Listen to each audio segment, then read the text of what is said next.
മലയാളികളുടെ സർവനാശത്തിനുള്ള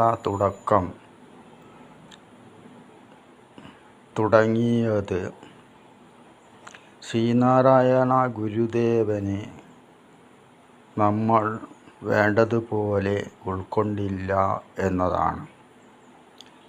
നാരായണ ഗുരുവിൻ്റെ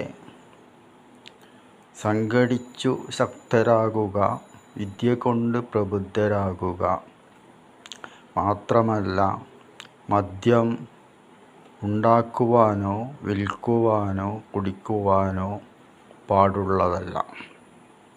ഈ മഹത്തായ ഉപദേശങ്ങൾ നമ്മൾ ആദ്യം തന്നെ തള്ളിക്കളഞ്ഞു. പിന്നെ ഗുരുദേവൻ നമുക്ക് പറഞ്ഞു തന്ന ആധ്യാത്മിക സനാതന മൂല്യങ്ങൾ ഉൾക്കൊണ്ട് ജീവിക്കുകയും ചെയ്തില്ല. മഹാദേവ കുടുംബത്തെ, ശിവപാർവതി ഗണപതി സുബ്രഹ്മണ്യ കുടുംബത്തെയും, ജ്ഞാനത്തിൻ്റെ ദേവതയായ സരസ്വതിയെയും, സർവഗുണത്തിൻ്റെയും അധിപയായ മഹാലക്ഷ്മിയെയും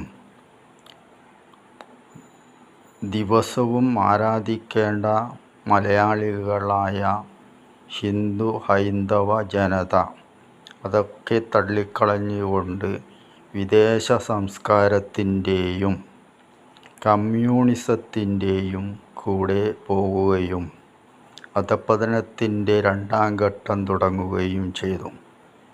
പിന്നെ നാടുനീളെ തുടങ്ങിയ റാക്ക് ഷാപ്പുകൾ, ഒരു കമ്പിത്തൂൺ കഴിഞ്ഞാൽ ഒരു റാക്ക് ഷാപ്പ് എന്ന അവസ്ഥയായിരുന്നു കേരളത്തിൽ.